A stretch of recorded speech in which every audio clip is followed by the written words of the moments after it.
Welcome to Scrum Masters Elite _UK, where I analyze real value, perseverance, and a positive mindset in one's career. Subscribe to the channel so we can grow together. Stephen Donald's expression of trust in Neil Barnes when he joined Dave Rennie's staff is therefore not just a personal opinion, but also opens up deeper reflections on true professional value, perseverance, and how individuals build their place in their careers. What first caught my attention was not Barnes' technical expertise, although that is clearly an essential foundation, but how he was described, someone who doesn't play politics, who is always himself, and is still recognized at the highest level. In a world where many believe that to get ahead you must maneuver and rely on connections, this image feels both rare and thought-provoking. Here, I'm not naive enough to completely deny the role of relationships or tact in a professional environment.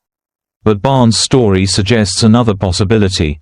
If a person is consistent with their values, possesses real competence, and shows persistence, they can still be recognized without compromising their identity. This is not easy, and perhaps not common, but that is precisely why it is meaningful.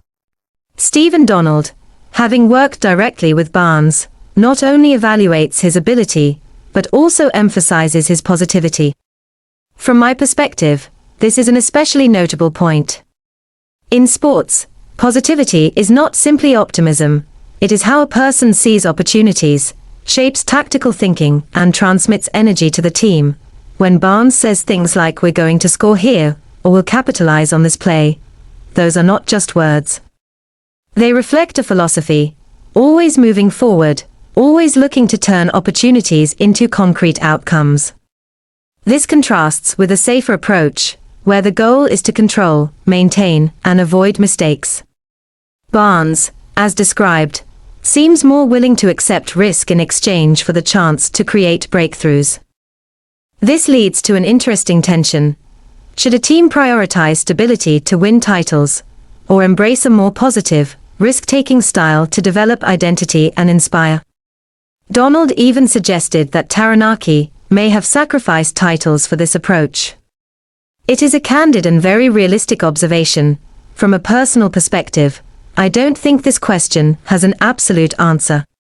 In the short term, results are often measured by trophies. But in the long term, identity and philosophy are what shape a team. A team that plays positively and dares to attack may lose more at times, but it builds a stronger mental foundation. And sometimes, that foundation is what enables future breakthroughs. Another point that made me reflect is Barnes' consistency. Donald emphasized that he is someone whose mindset cannot easily be changed. In an environment like the All Blacks where pressure is immense and expectations are always at the highest level, this consistency is both a strength and a potential challenge. The strength is clear: someone who is not easily swayed brings stability in tactical thinking and team direction. They are not driven by short-term pressure or public opinion. However, if consistency turns into rigidity, it can limit adaptability, an extremely important factor in modern sports. That said, Donald's description suggests Barnes is not rigid in a negative sense, but rather someone with clear principles who is also intelligent and understands the game. This makes me think of a kind of flexible consistency where a person holds firm to core values while adapting execution to circumstances. From a fan's perspective, Barnes' presence in the All Blacks coaching staff brings an interesting feeling. Not because he is an overly high-profile name, but because he represents a different kind of energy. In a system that is already very successful, adding a strong personality with a positive and distinct mindset may create subtle but important changes. Fans often expect victories, but they also long to see a team play with emotion, attacking spirit, and belief in their own ability. If Barnes can bring that, his value lies not only in tactics but also in the experience the team delivers. For me personally, this story suggests a clear but not easy lesson: strive to become a person of real value, rather than simply trying to fit into the system.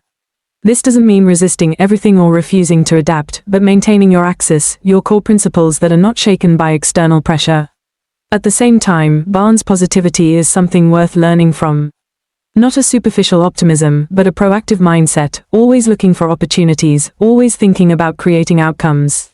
In life, we often focus too much on avoiding mistakes and forget about creating success. Another lesson, perhaps less mentioned but very important, is the value of passion. Donald noted that Barnes coached Taranaki largely out of passion. This shows that even when not at the highest level, he remained committed and continued contributing. And that persistence may be what brought him back to a bigger stage. This makes me think that career paths are not always linear. There are periods that seem like steps backward but are actually times of accumulation, renewal, and preparation for the next opportunity. What matters is how we perceive those phases. Finally, this story reminds me of something simple but often forgotten. In any field, people remain the central factor. Not just tactics, achievements, or reputation, but how a person lives, works, and interacts with others. Someone sincere, consistent, and positive may not always stand out immediately, but in the long run, they can create deeper impact. Overall, Neil Barnes' appointment is not a shock, nor is it a highly controversial decision, but that very quietness highlights its value. It is a choice based on trust in people, in real capability, and in a clear philosophy. And perhaps, in an increasingly complex and volatile world, stories like this, though not loud, are exactly what help us see more clearly what truly matters. Thank you, Scrum Masters Elite_UK, for the valuable lessons on perseverance and identity. Goodbye, and wishing the channel continued growth. Don't forget to subscribe.